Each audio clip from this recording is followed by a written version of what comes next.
Maligayang pagbabalik mga kasolid, history nga naman ito. Naoya Inoue knockout, isang suntok lang ni TJ Doheny. Iyak ang manager ng Monster. Latest update naman kay Cuadro Alas, John Casimiro, sikreto.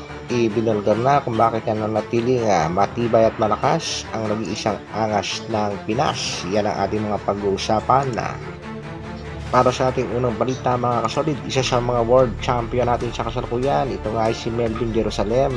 Masusubok na naman lakas kontra dito kay Luis Castillo. Marami naman na nagsasabing dehado sa laban. Itong si Kabayan. Dedepensahan nga ni Jerusalem ang kanyang WBC minimum weight title kontra nga sa undefeated Mexican na si Luis Castillo. Meron nga ito mga kasolid na kapatang 21 wins, 13 knockouts. Kitang-kita mga kasolid ang pagiging yamado nitong si Castillo. Mas bata ng 3 taon, mas matangkad ng 3 at 1.5 pulgada. At mas mahaba din ang kanyang reach ng 4 inches. Itong si Jerusalem ay may kapatang 22 wins, 12 knockouts at meron ng 3 talo. Siya rin ang kasalukuyang WBC World Minimum Champion. Hopefully ay may panalo ni Kabayan ang isa sa kanyang matinding laban. Ito nga ang laban sa Mexican Warrior na si Luis Castillo.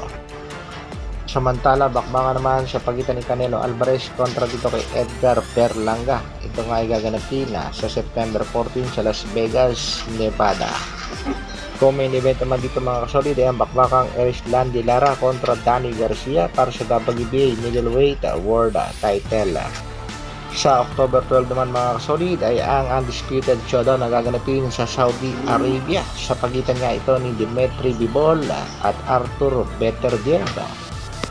Co-main event naman dito ang pagdepensa ni Shakur Stevenson sa kanyang WBA lightweight title kontra kay Joe Cortina.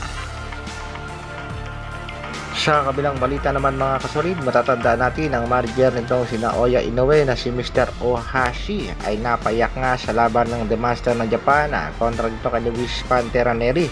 Iyan nga ay napabagsakin ni Neri itong The Master ng Japan.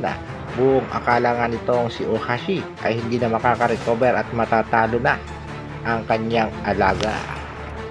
Ano na lang kaya ang mangyayari dito sa manager ni Naoya Inoue na si Mr. Ohashi kung sakaling matatalo ang Japanese Monster sa laban kontra nga dito kay TJ Doheny. Nagbigay na rin ng pahayag itong si TJ Doheny at sinabi nga kahit na tinatawag na Monster itong si Naoya Inoue ay tao rin lamang ito at pwede ngang ma-knock out. Isang solidong suntok nga lang daw ang kailangan nitong si TJ Doheny upang tuluyang ma-knockout at talunin ang tinaguriang Japanese Master na si Naoya Inoue.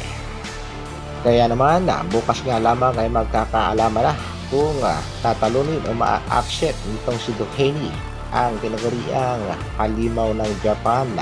At sa ginanap na weigh-in kanina lang mga kasolid ay kapwa naman niya nakuha ang tamang timbang. Medyo mas mabigat pa nga itong si Naoya Inoue. So, tumimbang itong si Doheny ng 121.5 pounds at kitang-kita natin kondisyon itong si Doheny. Samantalang ang master ng Japan, eksakto 122 pounds kaya bukas baka na. Latest update naman dito kay Cuadro Alas, General Casimiro. Inilabas na nga ang sikreto. Kitang-kita natin mga kasolid, gumanda na nga ang katawan ng ating pangbato. Iyan nga ay mula nang i-anunsyo na ng Treasure Boxing Promotion ang laban kontra sa Saul Sanchez. At heto pala ang sikreto ng angas ng Pinas, ang hindi makalimot sa pagpapasalamat. Ayon nga kay Cuadro Alas, is my boy, maniwala ka lang, aangat tayo basta't dyan ka lang sa tabi ko. Isa nga sa mga sparmate ng ating pangbato sa kasalukuyan na ito nga ang si Mepranom. Asahan na natin mga kasolid ang isang napakagandang bakbakan sa pagitan ni Cuadro Alas, General Casimiro at itong si Saul Sanchez. Pero sa bakbakang ito mga kasolid, yamado pa rin ang nag-iisang angas ng Pinas na si Cuadro Alas, General Casimiro. Isa na naman ang pagkakataon ito sa ating pangbatong si Alas dahil sa bansang Japan gaganapin ang bakbakan.